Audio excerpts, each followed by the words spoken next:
Bolpur part 2 তে তোমাদের সবাইকে স্বাগত। এখন আমি বাসে করে চলে যাচ্ছি কঙ্কালীতলা।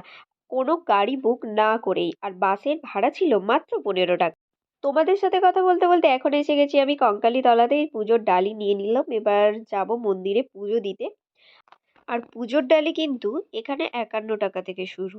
আর বিভিন্ন দামের পুজোর ডালি আছে, তোমাদের যেটা পছন্দ হবে তোমরা সেটা দেখে নিও।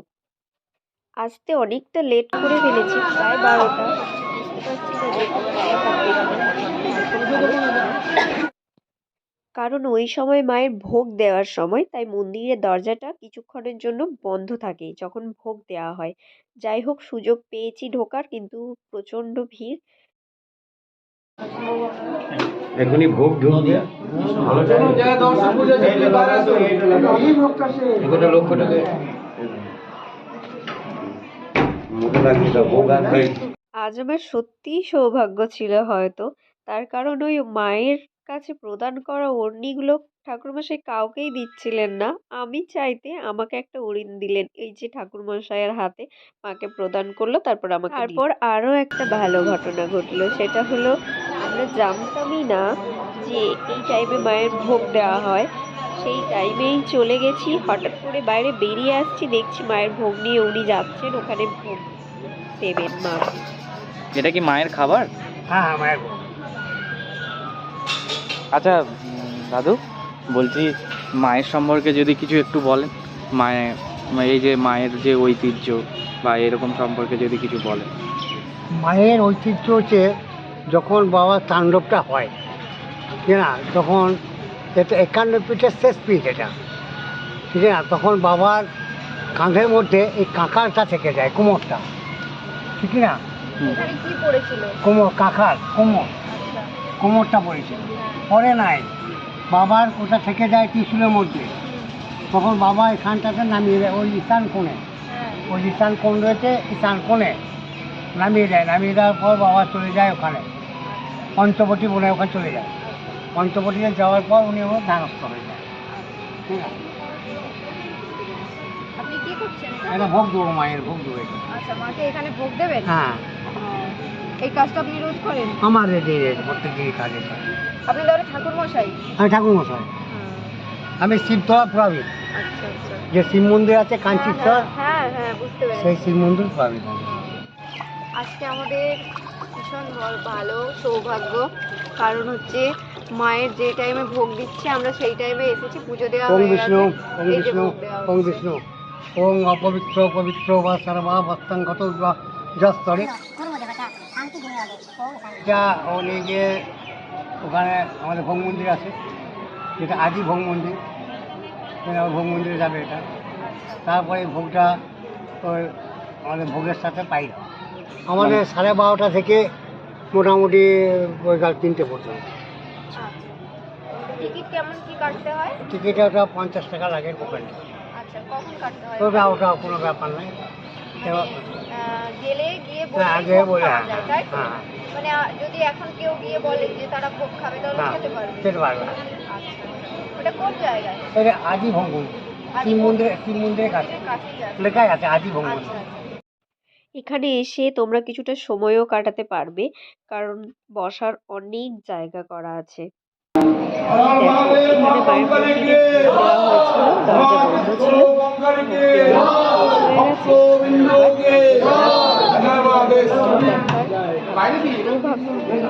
হয়ে গেছে। মন্দিরের ভেতরে এই যে ভোগঘর, এখানে তোমরা পার্সোনাল ভাবে ভান্ডারও দিতে পারবে, সেই ব্যবস্থাও করা আছে।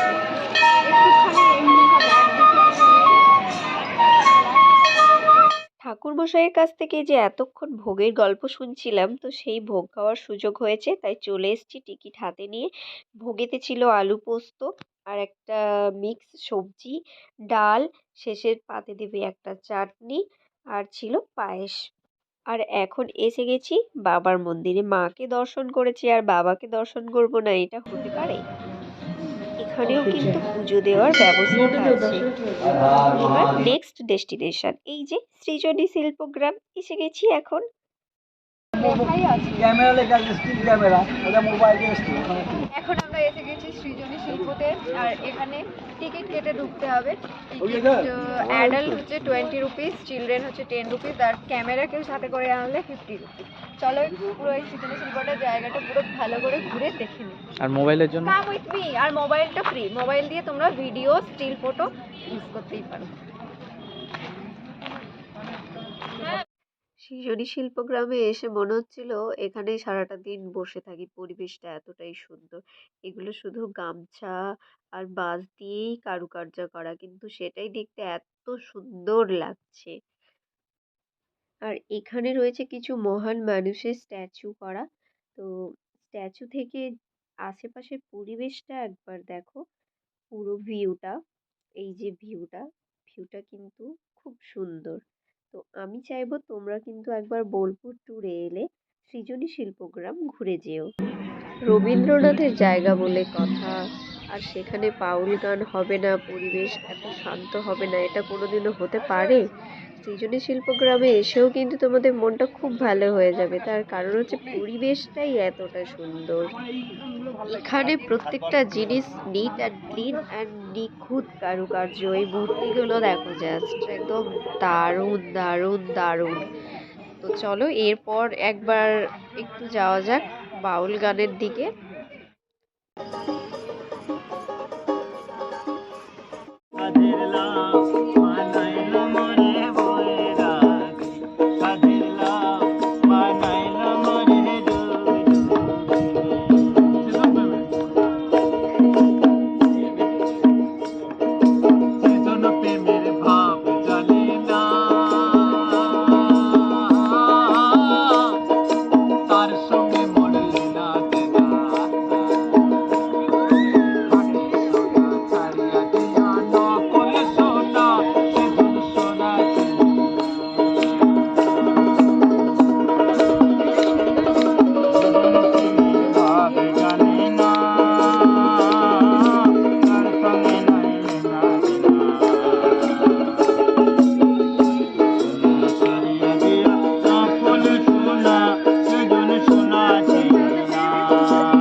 আগের বার যখন এসেছিলাম এখানে সৃজনী শিল্পগ্রামে কিন্তু এই নাচের দলগুলো ছিল না।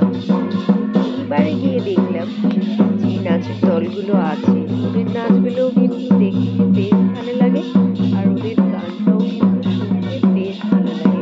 এই যে দেখো অনেকে নাচছে, আমি খুব টায়ার্ড হয়ে গেছি, তাই জন্য বসে বসে ওদের ভিডিওই বানাচ্ছি।